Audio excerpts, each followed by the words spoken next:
Olá você, meu amigo! Olá você, minha amiga! Estamos aqui de volta com mais um hiperassunto para o teu Enem. Estamos aqui com Geografia.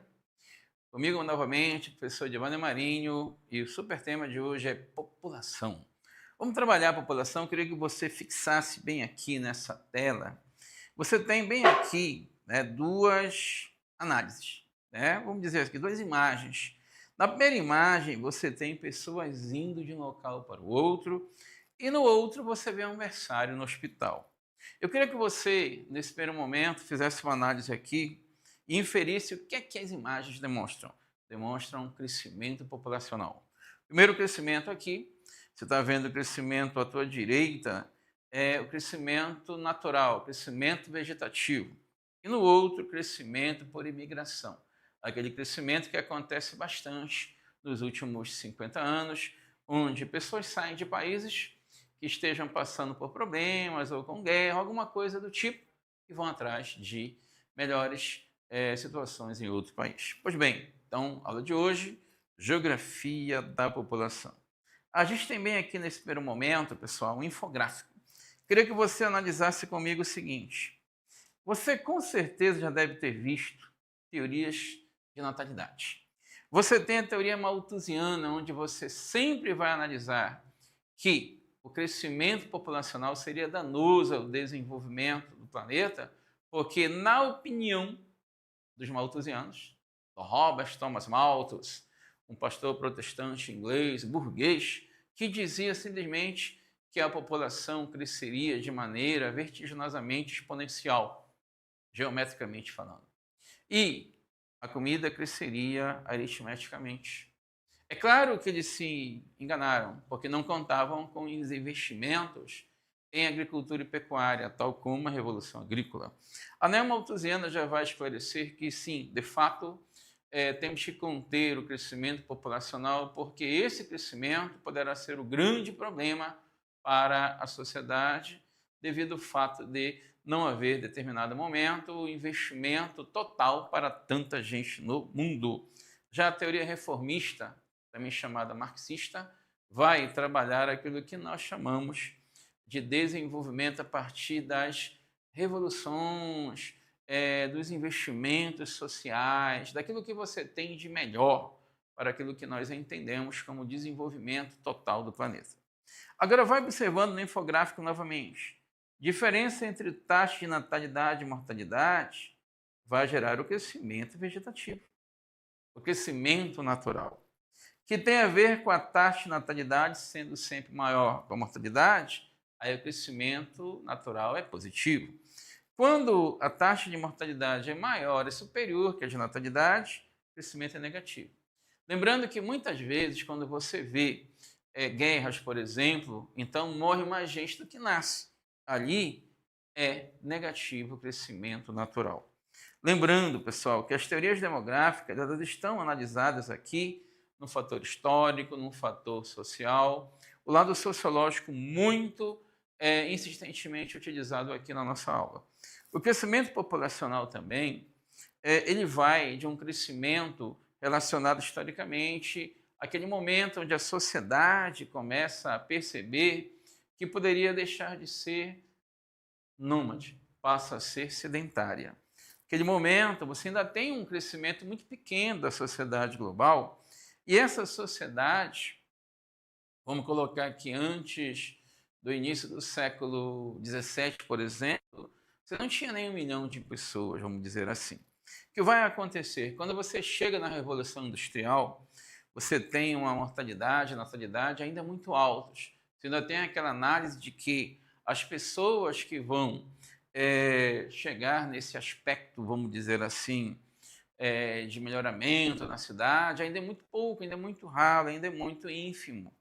Então, as sociedades pré-industriais têm um crescimento muito lento, porque nasce muita gente, só que também morria muita gente. Vamos esquecer, por exemplo, da peste negra que assolou a Europa, matou mais de 1/3 da sociedade local, até mais que isso. Então, você tem aí um crescimento lento lá pelos séculos XVIII, principalmente XVII e XVIII de maneira geral. Quando você vê a Revolução Industrial, a sociedade industrial, tanto a mortalidade e logo em seguida a própria natalidade vão começar a ter queda. Vamos dizer que em determinado momento a mortalidade vai caindo porque você vai concebendo novos remédios, novos métiers, novos expedientes que melhoram a saúde humana. A natalidade também, por quê? Porque chega em determinado momento que a sociedade, de maneira geral, as famílias, passam a analisar de maneira mais coerente, mais sensata, o fato de ter ou não maior quantidade de filhos. Por exemplo, a sociedade industrial, pessoal, ela é bastante relacionada ao lado urbano. E no urbano você tem um tipo de vida diferente do meio rural naquele momento, século XVIII, século XIX. Então, o que é que você tem aqui?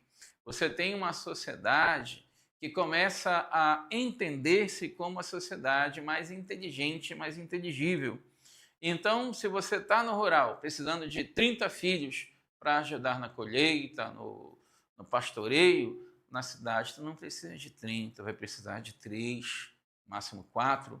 Embora no primeiro momento da Revolução Industrial, na primeira fase, você tem aí uma sociedade que, de maneira interessante, né, errada também, começa a pensar, poxa, eu preciso de mais filhos para que possam trabalhar na indústria e possam prover a família.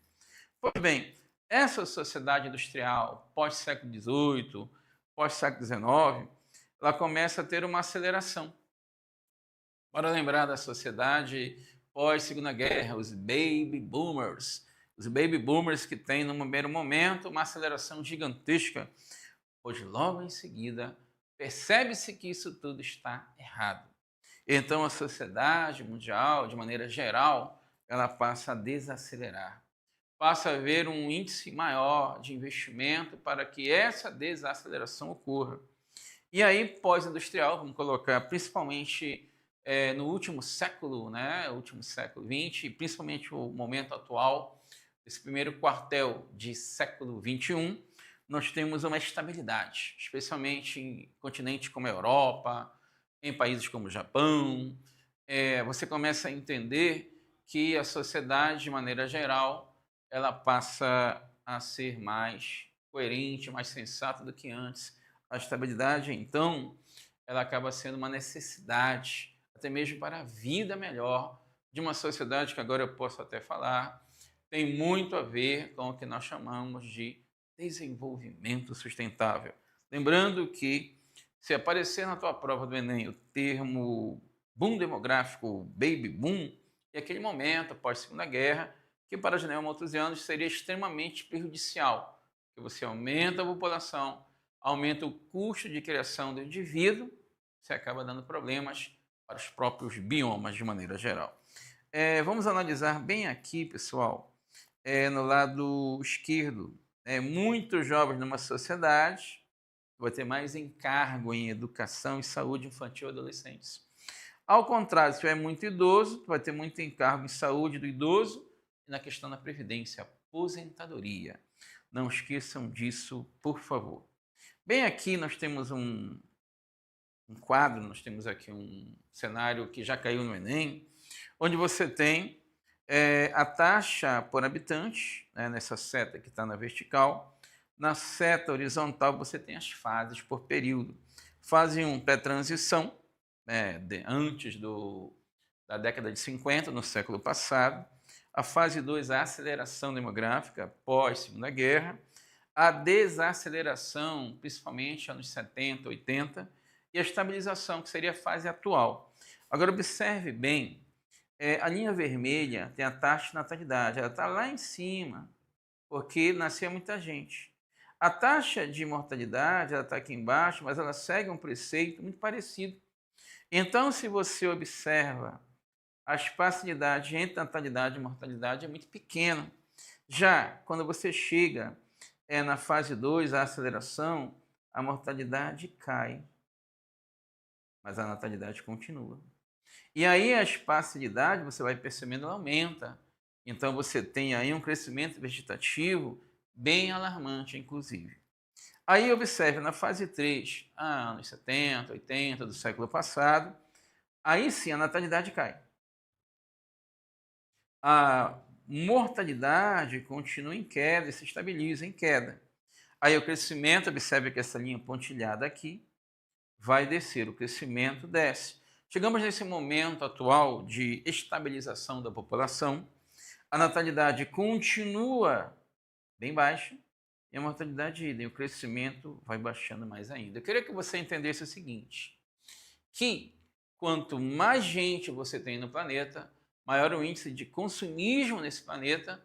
Tem até estudiosos que falam que nós precisaríamos, por exemplo, de 4 ou 5 planetas Terra, caso todos os habitantes do nosso planeta Terra consumissem tal qual um estadunidense, tal qual um habitante dos Estados Unidos da América.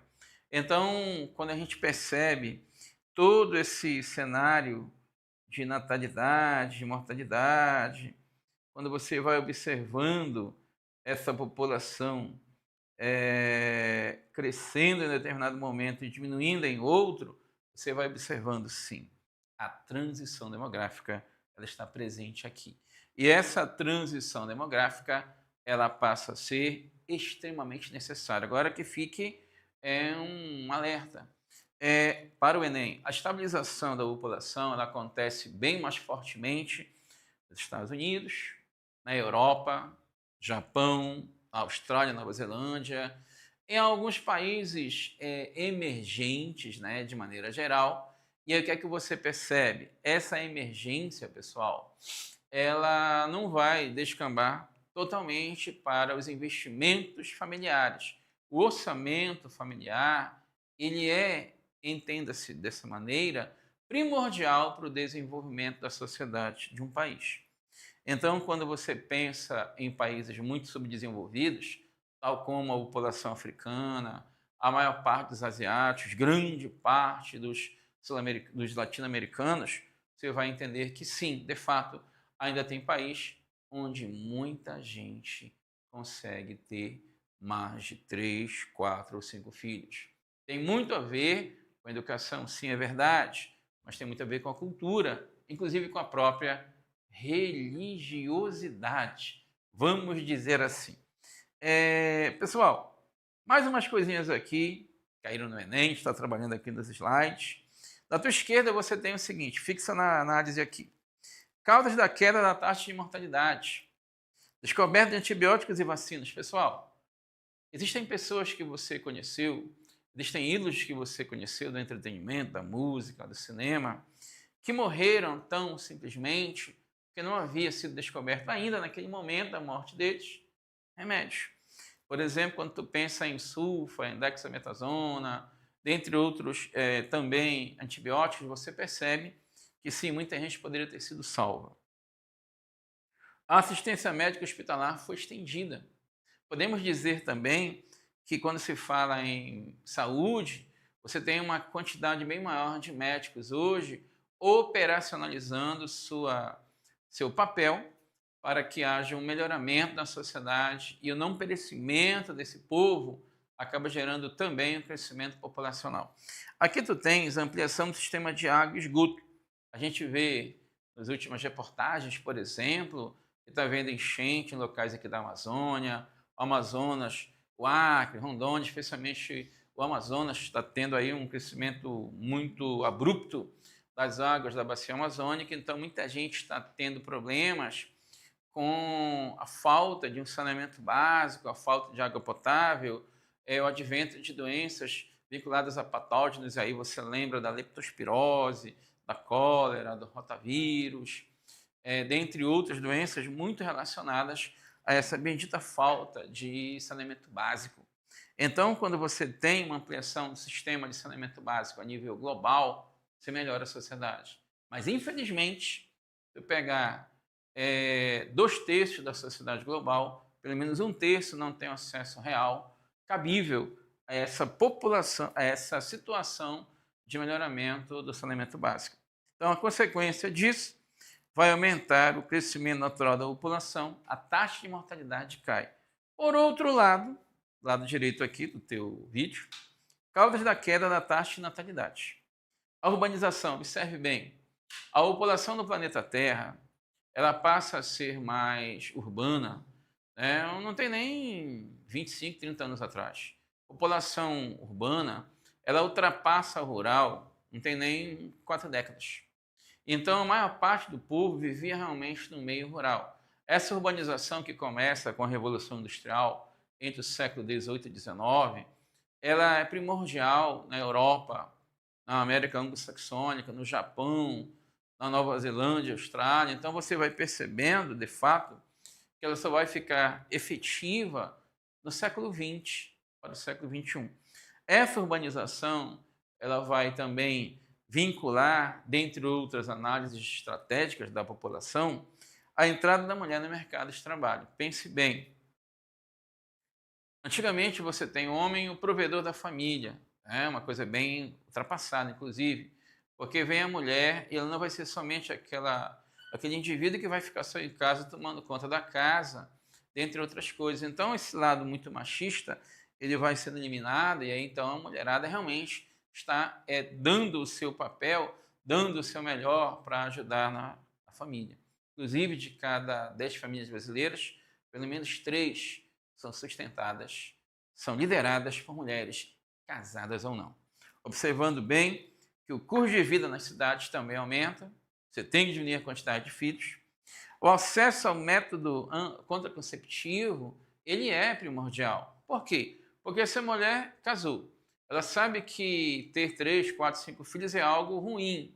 O que é que ela precisa entender? Ela tem que fazer uso dos métodos contraceptivos, os dispositivos como o dispositivo intrauterino, o DIU, o próprio contexto do uso de preservativo feminino ou masculino, dentre outros, são exemplos de que a mulher realmente tem o seu poder de opção, de escolha.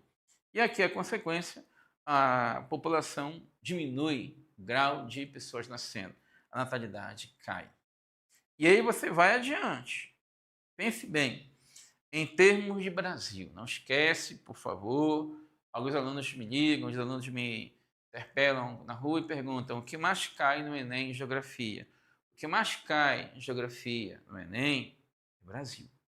Se tem 10 perguntas de Geografia, 6 ou 7 serão de Brasil.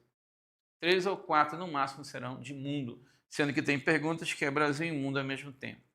População é uma delas. Mas olha aqui um contexto brasileiro, também tirado de uma questão do Enem. Observe bem aqui, pessoal. Você tem a queda de natalidade, é um fato. E aí você tem o termo éramos 6, seremos 3. Observe bem. Éramos 6 quer dizer que antigamente era comum ter meia dúzia de filhos, a mulher brasileira. E hoje a média é menos de 2. Então, nos anos 60, a brasileira tinha em média 6 filhos. Aí você está vendo 3 andando, 2 no carrinho e 1 barriga sendo gerada. Em 80, 4 crianças, 2 andando, 1 no carrinho e 1 na barriga. Nos anos 80. Começa o século 20, 2000 para 2001, eram 2 filhos e nenhum na barriga. 2020 em diante, a média 1,5. Observe bem, a população brasileira, ela começa então a sofrer uma frenagem. É sinal de que você tem novamente uma concepção bem melhor do que nós chamamos família, né? Você tem aí o orçamento familiar sendo posto à baila, e então se casa realmente, mas sabe-se muito bem nesse momento que você não vai ter muitos filhos, a não ser que você tenha capacidade financeira para isso. Mas mesmo quando não tem, quando não se há essa possibilidade, a gente ainda vê muita gente com 3, 4 famílias, relacionado, 4 famílias, já desculpe, com 3, 4 crianças, gerando inclusive aquele ar de assistencialismo que a gente vê de muitos contextos políticos aqui. Aí você vai adiante. Isso daqui, pessoal, também foi tirado de uma questão do Enem. Queria deixar bem claro que é uma análise interessante de mundo e diz assim, vamos analisar juntos aqui. Primeiro, menos braços fortes no século XXI. Olha só. Bem aqui, fixa na imagem. O número de filhos por casal diminui rapidamente.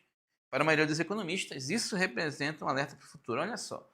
Na tua esquerda você tem o Brasil, China, Coreia do Sul, Portugal, Estados Unidos, Japão. Esses três de cima, Brasil, China e Coreia do Sul, têm algo em comum. São países emergentes, aqueles países que eram países subdesenvolvidos, mas na ânsia de quererem melhorar, buscaram condições, chegaram num patamar mediano. Eles estão subindo, eles estão emergindo, são os emergentes, países em desenvolvimento. Já os três de baixo, Portugal, Estados Unidos e Japão, por critério realmente histórico, são países geoeconomicamente poderosos, ricos, né? Uma sociedade que tem realmente, de maneira efusiva, um melhoramento, desenvolvimento, não somente econômico, mas social e tudo mais. Agora observe o seguinte. Tu tem aqui na linha horizontal, dos anos 70, 80, 90, final do século 20 e o final da primeira e início da segunda década do século 21, 2010 em diante. O Brasil, vai olhando aí, em 70, de maneira geral, tinha 5,8 filhos por mulher. Agora, sim, uma perguntinha muito boa ali. A Alieneu Pinheiro perguntou, como ficou a balança após a pandemia? A balança comercial, a balança de população? Acho que seja população. Bem, Alieneu, é o seguinte, com a pandemia, houve sim aquele aspecto de muitas mulheres terem medo de terem filhos, esses filhos pegarem o Covid. Então, no primeiro ano, 2020, foi muito absurdo a diminuição de natalidade. Aquele medo inconsistente e, de maneira muito geral, consistente.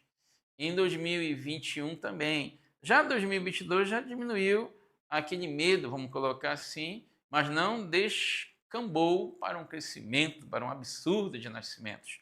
Então, podemos dizer que essa balança, na época da pandemia, ela se estancou um pouquinho e a partir de 2022 ela volta à sua normalidade, mas a normalidade de uma concepção menor, ou seja, população com menos de 2 filhos por mulher. Aí volta aqui, pessoal, fica à vontade se você quiser fazer qualquer pergunta. Estamos aqui só analisando com você a situação todinha. Pois bem, Brasil, China e Coreia do Sul. Brasil, em 70, 5,8. Olha aí, 5,8. Fixa a imagem aí, 5,8. E aí, nos anos 80, baixa para 4,4. Em 90, 2,9, população brasileira. Em 2000, 2,4. Em 2010, 1,9. 2025, 1,5, 1,4. China. Os chineses, que aqui está vinculado em vermelho, eram os mesmos 5,8 em 70. Ainda tínhamos aquele Mao Tse-tung, e aí você começa a analisar de maneira interessantíssima o seguinte: caiu abruptamente nos anos 80, olha só. Menos de 3 em 80. Em 90, menos de 2,5. 2000, menos de 2. 2010, você também tem menos de 2. Relacionando tudo isso, podemos dizer que a cota de nascimento de chineses hoje deve estar realmente inferior a 1. Coreia do Sul. Coreia do Sul você tem, olha só, de laranja. Em 70, você tem uma população inferior a 5,5 por mulher nascendo, né? Em 80, você tem menos de 3. Baixou muito, absurdamente, né? E assim vai, a 90 baixou para menos de 2,5. 2000, você está vendo aqui uma população que está também nesse patamar de 2,5. E depois você tem uma população que é menos de 1,5. Provavelmente aí não chega nem a 1. Isso no contexto dos 3 países emergentes. Agora vamos embora ver os países ricos, pessoal. Olha só. Portugal, que está de amarelo, já começa aqui embaixo, está menos de 3. Nos anos 90 já está menos de 2,5. Portugal está sendo relacionado na legenda do gráfico com amarelo. E aqui menos de 1,5. Olha os Estados Unidos, está de azul, né? Nos anos 70 está com menos de 3. Em 80, um pouco mais de 2,5. 90, 2. 2000, você tem aí um crescimento, né? Um pouquinho, né? chega a 2,2, depois chega a 2. Observe bem, pessoal. Podemos assim dizer que, já vou responder a pergunta, que os Estados Unidos têm um crescimento muito relacionado também ao crescimento por migração. Então, além de ter a natalidade, que deve ser um tanto quanto controlada, você tem a migração muito acentuada para lá. Comentário. Stephanie Balieiro Silva. Olha, Stephanie, um abraço para você, querida. A China caiu tanto assim devido à lei do filho único? Na verdade, sim. Havia uma ideia por parte do Mao Tse Tung, isso lá nos anos 40 para 50, grande canhoneiro, grande chamaneiro, se dizia acima de tudo, né? Pois é, o Mao Tse Tung disse que era para ter só um filho. E vou dizer mais, minha cara, mesmo com só um filho, a China já tinha ultrapassado 1 bilhão de habitantes. Então foi necessário de maneira muito radical isso daí. Agora observe bem, nos últimos anos a gente sabe, né, que houve uma flexibilidade nessa questão do filho único. Se você pagar uma taxa, você consegue o segundo filho. Se você puder comprovar que consegue sustentar e dar alento a esse filho enquanto futuro, você pode ter o segundo filho. Por quê? Porque o grande problema da China é o que está escrito bem aqui em cima. Menos braços fortes no século XXI. Vai chegar um momento que não só na China, na Europa já acontece, em alguns estados brasileiros nós já vimos isso, na própria Austrália. Muita população de adultos. Só que quando o cara chega de 30 para 40, ele vai perdendo espaço no mercado de trabalho. 40 para 50, ele está perdendo bem espaço. A partir dos anos 50, ele praticamente não consegue mercado de trabalho. Esse é o grande problema. Então, houve uma necessidade também de gerar essa quantidade um pouquinho maior de filhos, mas não para todo o indivíduo chinês, não para todo cidadão chinês, mas para muita gente que pudesse realmente comprovar que daria conta desse segundo filho. Não esquece que a China é um país de política socialista, porém de economia capitalista. É uma mescla que acontece desde o final dos anos 70, pós-morte do Mao Tse Tung e entrada do Deng Xiaoping. Mas a China é um capítulo à parte, teremos uma aula aqui, só de China, fique tranquilo. E aí, voltando aqui ao nosso infográfico, ao nosso gráfico, né, desculpe, você tem o Japão. O Japão, que está aqui em lilás, começa com um pouco mais de 2, baixa nos anos 80 para menos de 2, e aí vai baixando mais ainda nos anos 90 para menos, quase 2,5. Em 2000, você está em 2,5 e você vai mantendo esse ápice. Na verdade, atualmente também está em 2, 1,5, 1,8 filhos. Lembrando que o japonês é diferente do chinês em relação ao lado socioeconômico, especialmente sociocultural. Só para você ter uma ideia, é um dos países do mundo onde o grau de pessoas centenárias cresceu absurdamente nos últimos 50 anos. Podemos assim dizer que o Japão tem muita gente idosa, tem muita gente adulta e uma quantidade razoável de jovens. Que aconteceu na China, que acontece na Europa, que acontece na Nova Zelândia, na Austrália, pode acontecer ou já está acontecendo no Japão. Uma população de trabalhadores entre 18 e 25 anos, bem pequena, daí a necessidade de gerar um pouco mais de filho, ou então trazer migração. Lembrando que o Japão ele recebe uma migração muito razoável de sul-coreanos, de vietnamitas, de filipinos e podemos assim dizer até de caras da América Latina, como Peru, como Japão e tudo mais. E aí tu vai analisando o seguinte, voltando ao início da análise do quadro. Menos braços fortes no século XXI. Teremos um problema sério com a população economicamente ativa. Teremos um problema sério com a manutenção de carga tributária que envolva a manutenção de uma previdência que possa sustentar tanta gente aposentada. Eu estou falando de mundo, não estou falando só de Brasil. Mas pense bem, em um determinado momento, da 70, 80 anos atrás, você tinha um cara trabalhando e você não tinha ninguém aposentado. Depois tem 2 caras trabalhando e um aposentado. 3 trabalhando e um aposentado. 4 trabalhando, aposentado. De repente, você tem 5 trabalhando, 2 aposentados. 4 trabalhando, 3 aposentados. 3 trabalhando, 4 aposentados. Tu percebeu que em determinado momento a conta não vai fechar? Vai ter mais aposentado do que trabalhador ativo e, infelizmente, muitos países poderão quebrar se não fizerem uma reforma da Previdência. Então, isso tem que ser feito realmente. E aqui você vai analisando um pouco mais aqui. Tem uma coisa, pessoal, no Enem, uma coisa de vestibulares, o Enem não é diferente, de sempre ter uma questão relacionada à pirâmide etária. Pirâmide etária é aquela forma geométrica que vai analisar a quantidade de população de um determinado país ou região.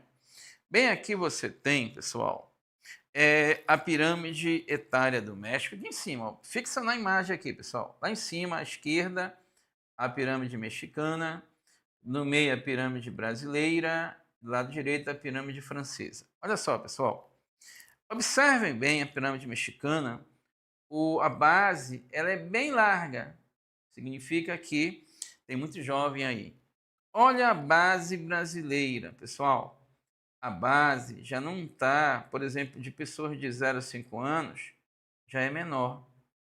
De pessoas que vão até os 25 anos, existe uma quantidade razoável, sinal de que esse pessoal já não é criança, são os pré-adolescentes e adolescentes.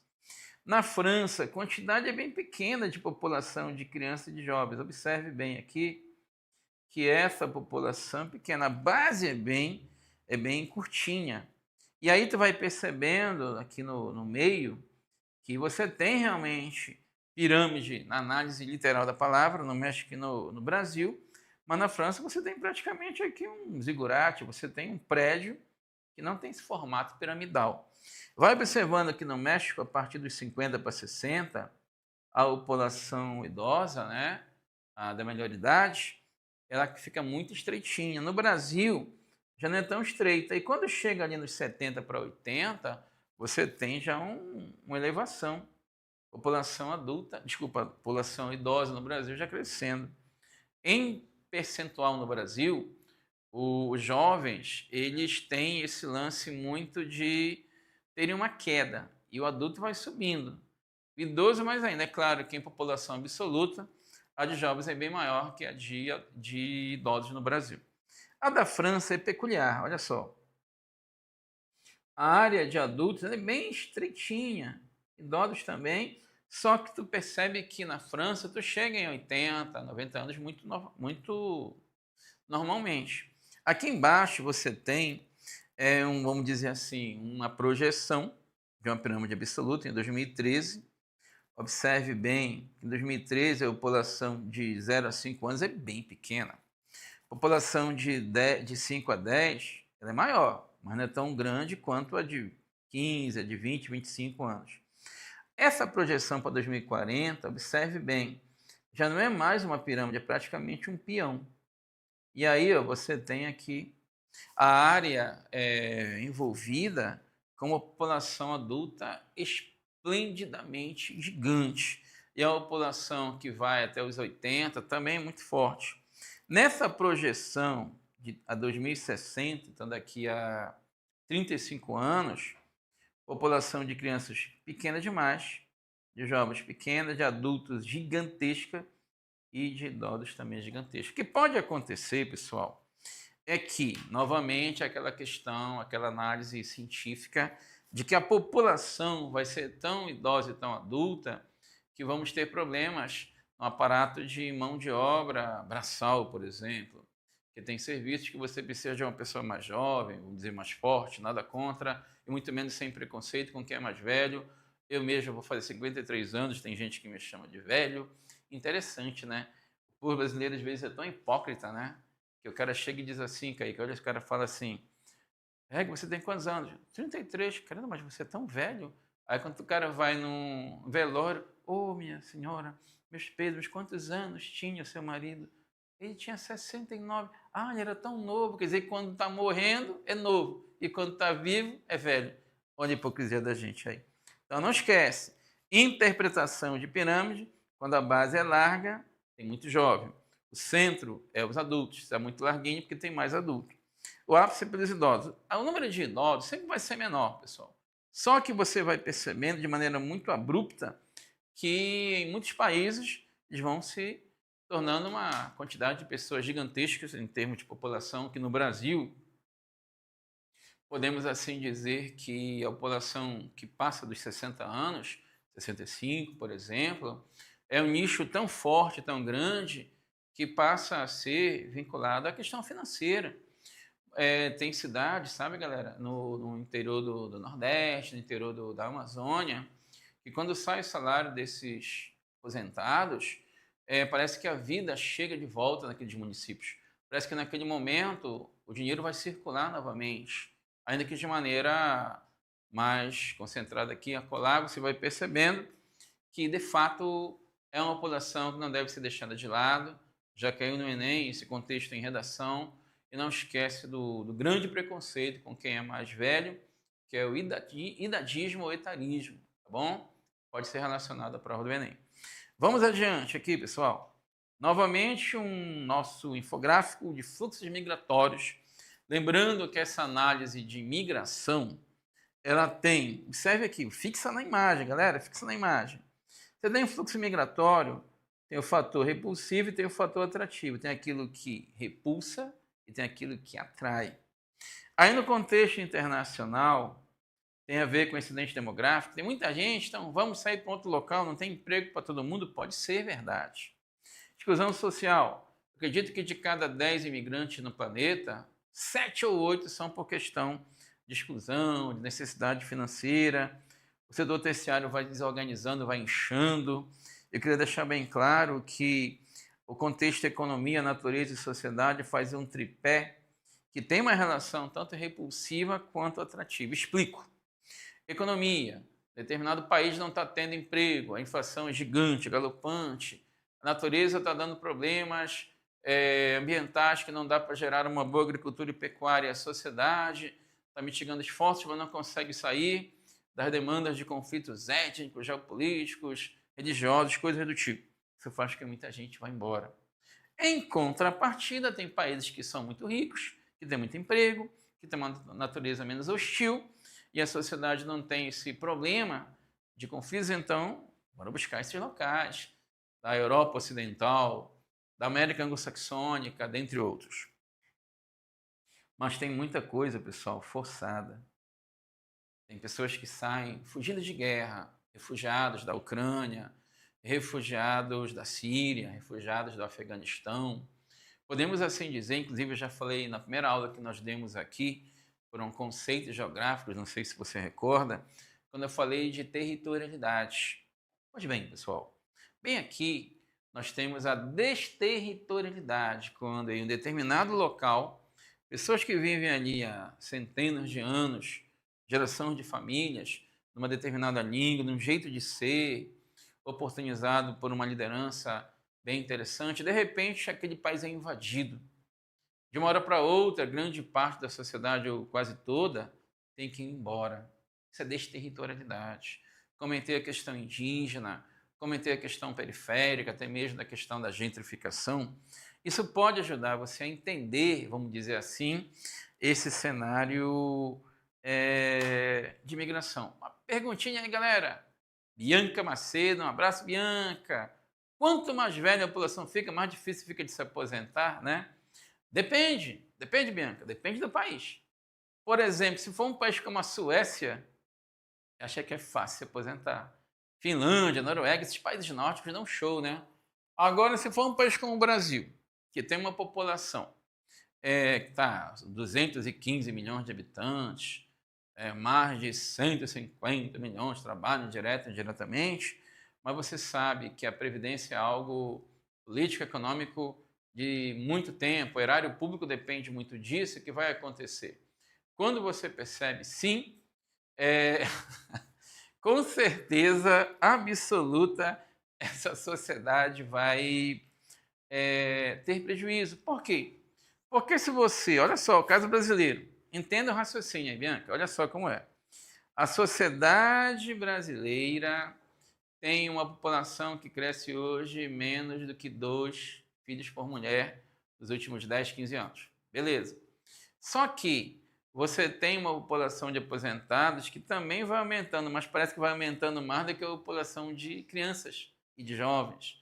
Então, se no Brasil você tem uma população com mais de 60, 65 que cresce muito, o cara tem que rever. Não estou falando que eu sou o cara que vai rever. Existe que o cara vai rever, o político, né, o cara que comanda. Por exemplo, o IBGE. O IBGE, ele sabe que no Brasil se vive de boa de 70 a 75 anos tranquilo. Chegar aos 80 também não é nada anormal. Então o governo vai colocar assim, o governo federal.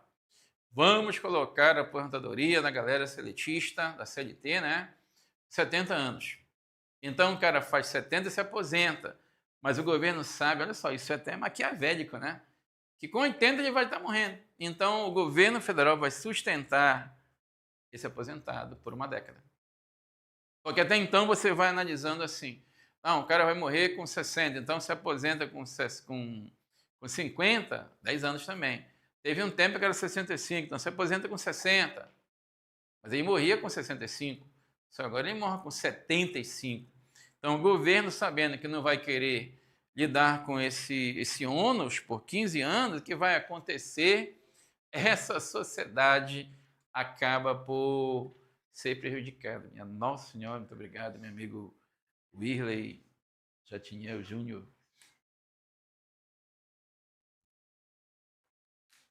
Grande cafezinho, muito obrigado.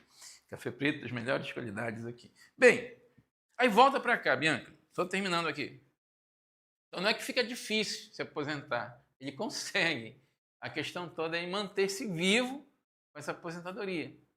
A gente sabe que no Brasil, vamos dizer assim de maneira bem coerente, pelo menos metade dos aposentados sofre muito para se manter porque o cara trabalhou de 18 até os 60, mais de 40 anos trabalhando.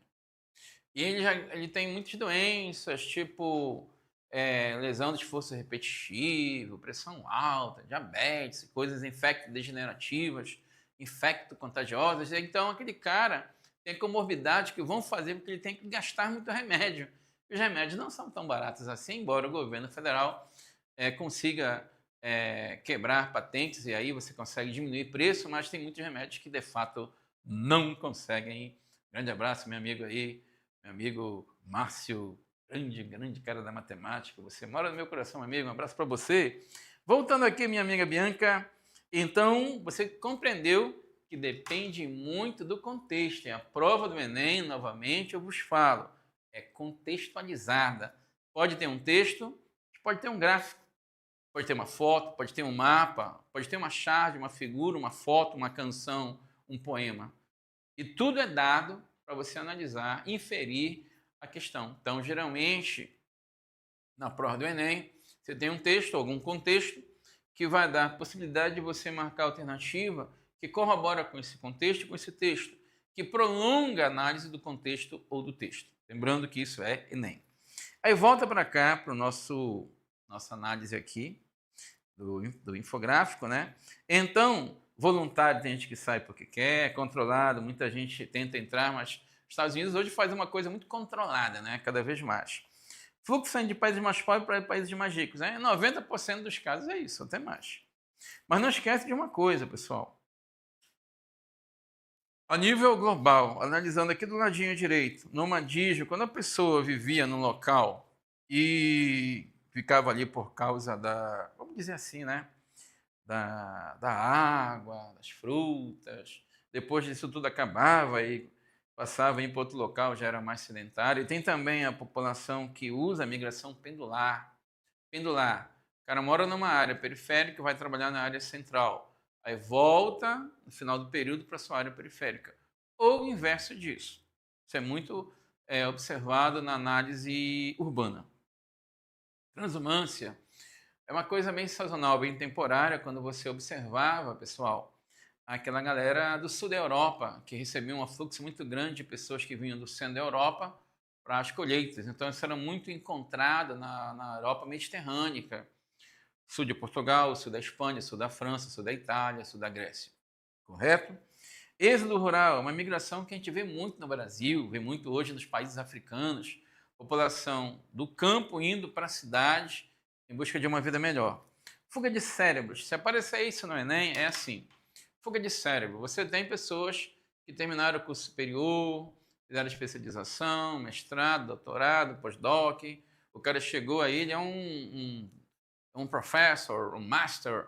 Esse cara, ele é super inteligente, trabalha com pesquisa, mas de repente no país que ele trabalha com essa pesquisa, ele não ganha o suficiente. Ele ganha 15 mil. 15 mil é um salário ótimo. Mas para a pesquisa ele vai gastar uns 10 mil, vai sobrar 5 mil para ele sustentar a família dele e é ele próprio. Aí chega um cara, olha, vai para os Estados Unidos, ou então vai para a Suécia, vai para o Japão, eu te pago 15 mil dólares. Multiplica por 5. Você vai ter mais de 60 mil reais aí. Então, provavelmente, a fuga de cérebro tem essa análise. É essa análise do cara sair atrás de melhoramento de vida no contexto científico produtivo. É o que nós chamamos, é o que nós analisamos desde o contexto do Milton Santos. Meio técnico, científico, informacional. E aí, galera, tem uma coisinha interessante. Xenofobia é uma coisa que tem a ver com o termo xeno, tem a ver com estrangeiro. Xenofobia é a versão estrangeiro. Então, no Brasil, por exemplo, o pessoal que vem da Venezuela para Roraima e outros estados do Brasil tem um certo preconceito com esse povo. Aí cita, por exemplo, o pessoal dos Estados Unidos com o mexicano, são chamados de cucarachas, as baratas, né? Vamos colocar de maneira bem pejorativa o que eles fazem ali. Com imigrante que vem de outros continentes, que é colocado como algo inferior. Isso é uma xenofobia, a ascensão de análise da extrema-direita, política global, caras que não aceitam as pessoas de fora, né? A imigração, então, passa a ser um problema muito grande para certas nações. Os ciclos econômicos no Brasil relatam que há muita gente chegando a partir de determinados investimentos de determinada produtividade, pode ser agrícola, pecuarista, extrativista. E isso daí vai trazendo muita gente que vai inchando o local, que vai concentrando locais urbanos, porque a população da área rural veio para a cidade porque não tinha condições. Estava havendo uma concentração fundiária, estava havendo uma mecanização agrícola. Observe bem que esse êxodo rural leva a uma urbanização muito grande. Nós teremos uma aula só de urbanização aqui. E uma favorização, né, uma diminuição de uma cidadania melhor para quem mora em áreas periféricas, vamos colocar assim, né? Vou passar aqui para um outro local, fixa na imagem, fixa bastante aqui. Olha o mundo do trabalho. Café é muito bom esse cafezinho, hein? Mundo do trabalho. Tem setor primário, setor secundário, terciário e quaternário. Olha para cá, fixa aí, pessoal. Observe só a setinha do primário. Tem as economias, tem ali a produtividade, tu tem uma fuga. Para onde? Para o setor secundário. Pessoas que saem do campo e vão para o lado urbano. Só que não tem emprego para todo mundo na indústria. Aí o cara vai para o terciário. Comércio, serviços, profissionais liberais como eu e muitos aí. Setor quaternário, aquela coisa da tecnologia de ponta, mecatrônica, internet, a pesquisa e o desenvolvimento relacionados ao IA e tudo mais, né?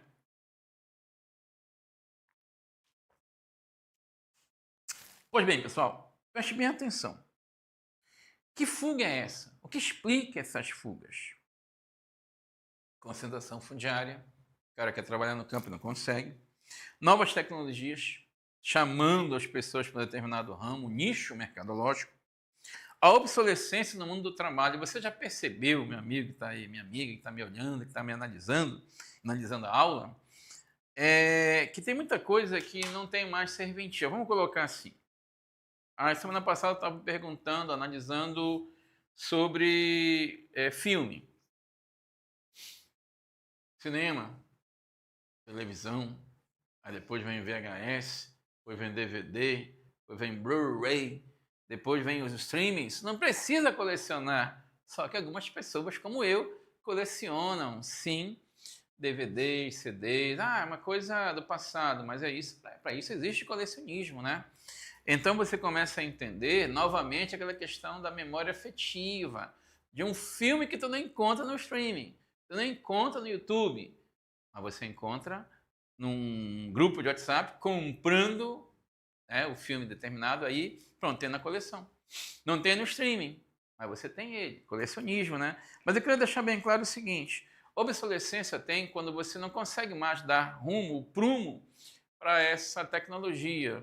Por exemplo, pode ser um tipo de trabalhador. Pense num trabalhador que está sumindo do mercado de trabalho.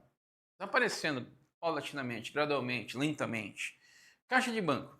Você percebeu que chega no banco antigamente, há uns 20 anos, tinha 10 caixas, 15 caixas, 20 caixas.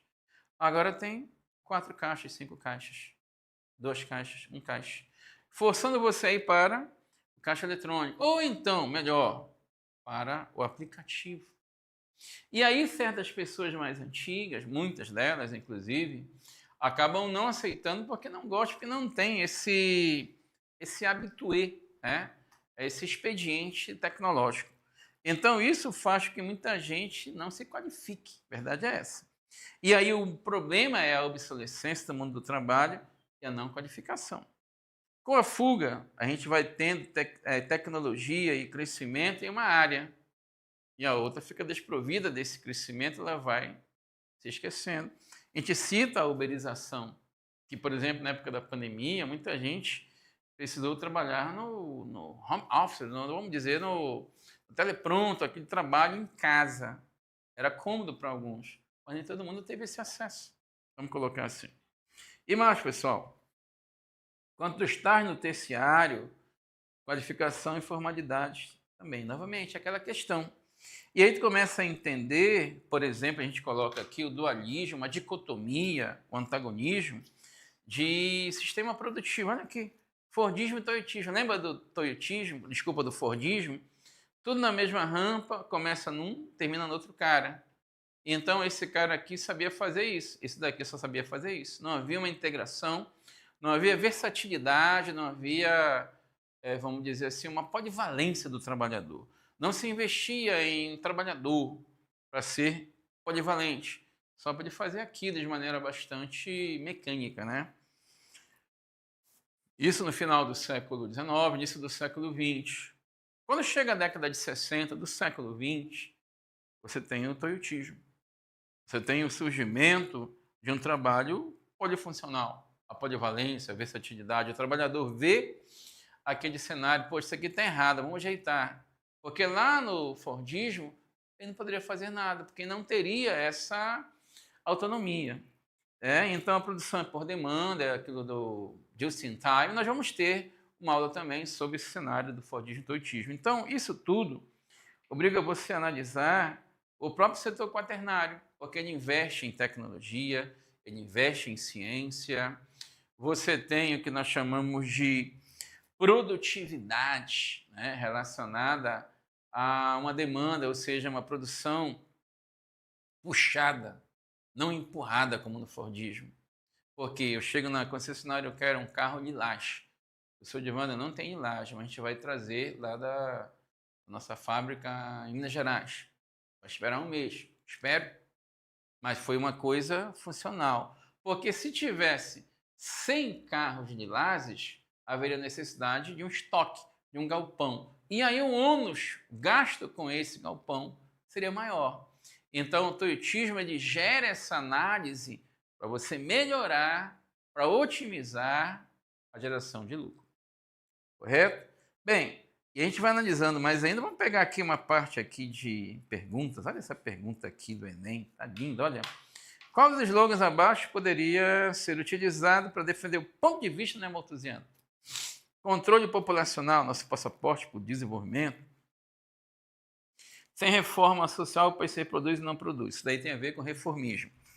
População abundante, país forte.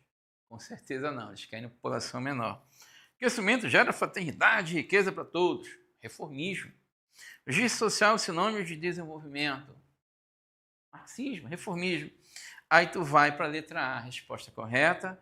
Controle populacional, nosso passaporte para o desenvolvimento. O neomalthusiano fala, se tu controla a população, fatalmente vai sobrar tempo para você trabalhar a indústria, trabalhar contextos não somente para os investimentos para essa sociedade criança, por exemplo.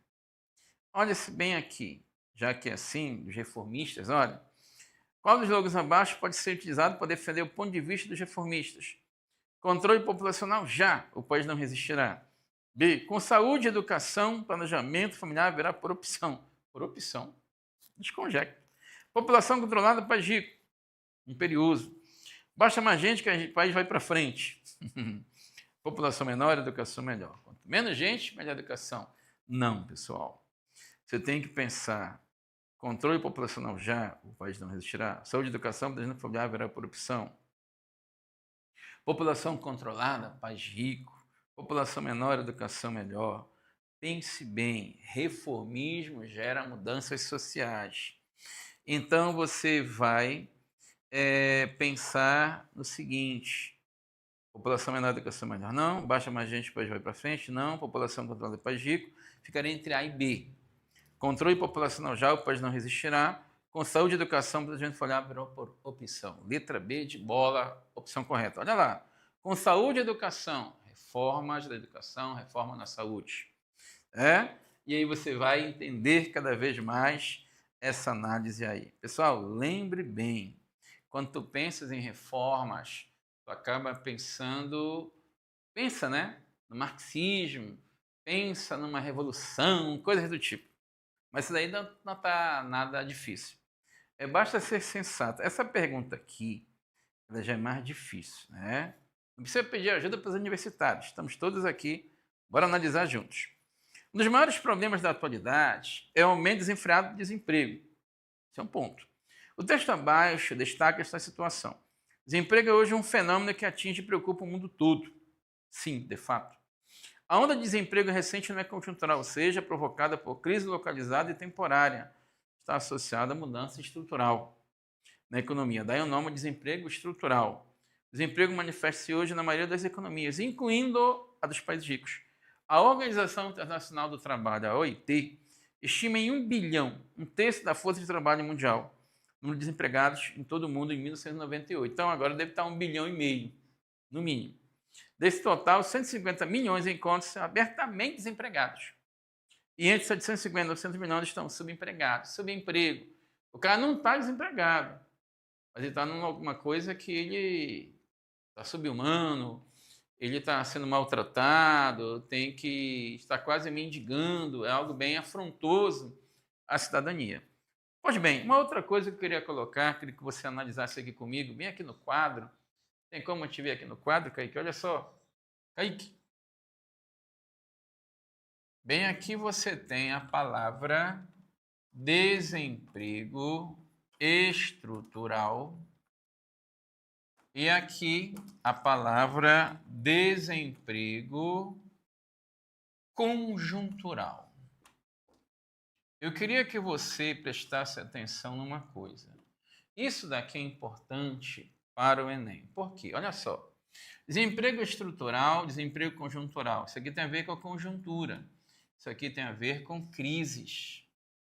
Pode ser crise política, pode ser crise econômica, pode ser uma crise ambiental, pode ser uma guerra. Então, conjunturalmente, a conjuntura mostra que naquele momento nós não conseguimos emprego, temos problemas políticos, temos inflação galopante, não conseguimos emprego, a pandemia foi desse jeito, conjuntura. Já na estrutura é assim, a crise é a crise relacionada ao meio técnico, científico, informacional. Podemos assim dizer que nessa crise estrutural, bem simples, a culpa não é do governo, como aqui embaixo. A culpa é do ser humano que não se adaptou a essa nova mentalidade versátil, polivalente, que nós temos a nível global, inclusive no Brasil. Aí tu volta para cá, para a questão. Estamos rumando para a beira, né? Vamos dizer assim, olha só. Pode-se compreender o desemprego estrutural, desemprego aqui de cima, em termos da internacionalização da economia associada. Vamos ver as 5 alternativas. A economia desaquecida que provoca ondas gigantescas de desemprego. Minha nossa, gerando revoltas e crises institucionais. O cara está falando de desemprego estrutural. A letra A está falando de desemprego conjuntural. Letra B, 15 minutos. Setor de serviços que expande, provocando onda de desemprego no setor industrial, atraindo essa mão de obra para novo setor. Égua.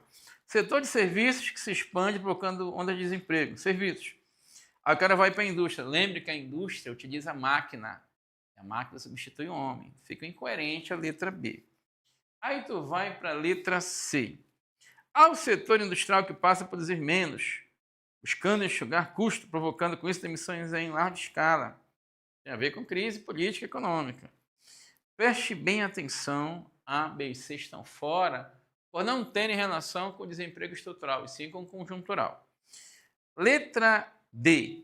A nova forma de gerenciamento. Olha aí, novas formas de ver a produção. E novas tecnologias que são inseridas no processo produtivo, eliminando empregos que não voltam, o que eu falei há 15 minutos atrás. A letra D, você vai marcar. Por que não é a letra E? É o emprego informal que cresce. Se é emprego informal, tu não está conseguindo formalizar emprego. Desemprego é conjuntural. Então, por exemplo, uma parcela da população não consegue regularizar o seu comércio. O cara está com problemas socioeconômicos no país. Então, aquela que tem mais inferimento, tem mais relação de prolongamento do contexto é a letra D de Deus no nosso coração. Então, terceira questão, letra D de Deus. Olha essa daqui tá bacana, a galera aí vai ficar maluco aqui para resolver. Temos aqui uma análise, vamos ver aqui. Né? Se eu colocar, se consigo ver maior aqui, tranquilo. Tá aqui, ó. Do lado esquerdo tem assim, é um texto de uma tira de uns personagens que eu li muito nos anos 80 e 90, de um quadrinista chamado Laerte. Um cara ainda vivo, pessoa do bem, que merece todo o nosso respeito. Laerte colocou assim, tem um cara aí que dá para perceber que é um careca do subúrbio, né? Um cara meio punk, dizendo assim, cai fora da minha sede. E quem está vendo ali é o nordestino. Ah, pois, tá certo, só vou levar o que é meu. E aí o que é que ele leva? A sustância. E aí, tudo aquilo que estava na mão do careca do subúrbio é minguado. Que sustância é essa? Observe bem, galera, é um termo que tem a ver com a gramática, com a interpretação de texto, uma coisa coloquial, com gíria, mas principalmente com cultura. O problema enfrentado pelo migrante e o sentido da expressão sustância, expressos nos quadrinhos, podem ser respectivamente relacionados a, olha aí, o problema e o sentido da palavra sustância, respectivamente. Letra A diz assim, rejeição. Pelo momento sim, problema. Mas sentido da expressão sustância não é alimento básico, não. Tem a ver com sustenir, tem a ver com sustentar, mas não necessariamente por alimento. O alimento aí é outro. Discriminação e força de trabalho. Segura essa aí. C, falta de compreensão. Tá bem. Matéria-prima? Não. D, preconceito. Vestuário? Não. Legitimidade? Não. Sobrevivência? Mais ou menos. Alternativa correta, letra B de bola. Discriminação e força de trabalho. Quer dizer, então, que o nordestino que foi para São Paulo, ele deu principalmente ali, mais do que a sua cultura, ele deu seu trabalho. Então, a sustância é o trabalho. O trabalho que você, com certeza, deve saber nesse feedback que envolve o lado das linguagens. Aqui é uma questão, uma concepção, ainda há pouco estava meu amigo Jonildo aqui, grande papa da geografia, da literatura, um cara, gente fina aí, cara safo das linguagens, né? Ele sabe muito bem que essa palavra é uma expressão coloquial, mas que, de qualquer forma, o Enem trabalhou para vincular uma palavra muito vinculada aos nordestinos, como sendo a força de trabalho que deu para São Paulo essa sustância, esse sustentáculo de trabalho. Então, quarta questão, letra B de bola. Essa quinta aqui fala muito de fluxo migratório. Será que ainda temos tempo? Acho que mais uns 10 minutos ou 5, né? Bora ver se tem mais um aqui. Bora ver essa aqui. Fluxo migratório humano, representado nos mapas abaixo, mais do que um deslocamento espacial, pode significar uma mudança de condição social. Olha só, tu tem da esquerda para a direita os mapas do Brasil, anos 50 a 60, 60 a 70, 70 a 80. E você tem setas. Queria deixar bem claro para vocês o seguinte: quando você tem, por exemplo, um local A e um local B, e você tem uma seta, quando esta seta tem uma grossura X, é sinal de que está vindo para cá uma determinada quantidade X de imigrante ou coisa do tipo. Mas quando esta seta está bem mais grossa, significa que está vindo de maneira bem mais ampla, ou população, ou produção, coisa do tipo. Então, observe bem que a nossa análise é populacional. Anos 50 para 60 dá para perceber gente vindo do Nordeste para a Amazônia, gente vindo do Nordeste para o Centro-Oeste, Sudeste e Sul. E gente vindo do Sul para o Centro-Oeste. Anos 60 e 70, o nordestino entra mais ainda adentrando a Amazônia Ocidental, nossa oriental. Nordestino adentrando mais ainda ao restante do país. E pessoas do Sul e Sudeste indo para a Amazônia Meridional. Anos 70 e 80, tu tem o vínculo de nordestinos vindo basicamente para Rio e São Paulo, meio que deixaram de vir um pouco para a Amazônia, e uma galera muito gigante do centro-oeste, sul e sudeste do país indo para a Amazônia Ocidental. Analisando os mapas, pode-se afirmar que essa mudança ocorreu com: letra A, trabalhadores gerais nordestinos que migraram para São Paulo nas décadas de 50 e 60, transformando-se em operários do setor industrial. Minha Nossa Senhora! B, agricultores sulistas que migram para o centro-oeste dos anos 60, transformando-se em empresários de mineração. Um corentezinho.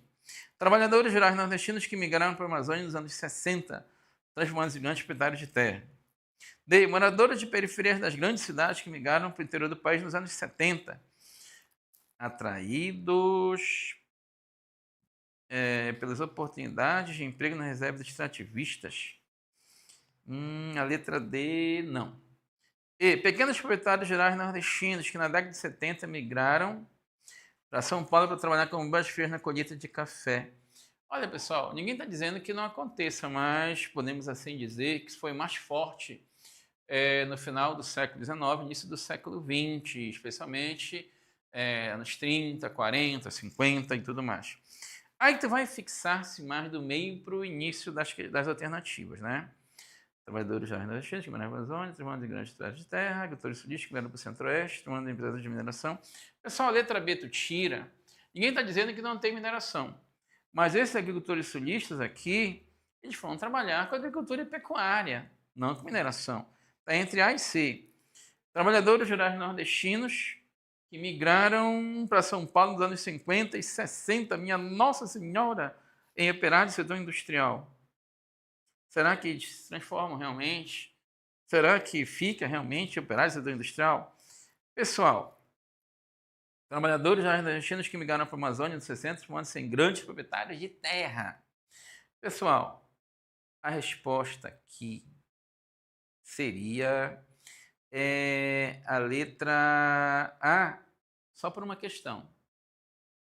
Será que todo mundo vira trabalho industrial? Será que vai ter emprego para todo mundo? Resposta mais coerente é a letra C. Agora, com um adendo aí, uma crítica à questão do Enem, vamos dizer, uma crítica construtiva, é a letra C de casa, mas nem todo mundo virou proprietário de terra, mas a maioria foi trabalhar em terra, seja em ciclo da borracha, seja em pecuária, agricultura, de modo geral.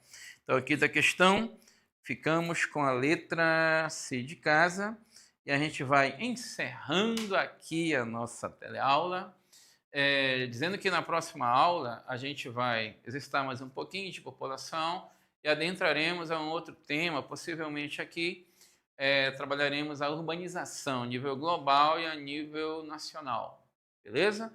Eu aqui no estúdio do Desafio EAD e você aí no seu momento prazeroso de entendimento para o Enem, lembrando, como meu grande amigo ele fala, quem estuda e fica mais inteligente é mais feliz. Seja mais feliz e vença. Um grande abraço do professor Divander Marinho para você.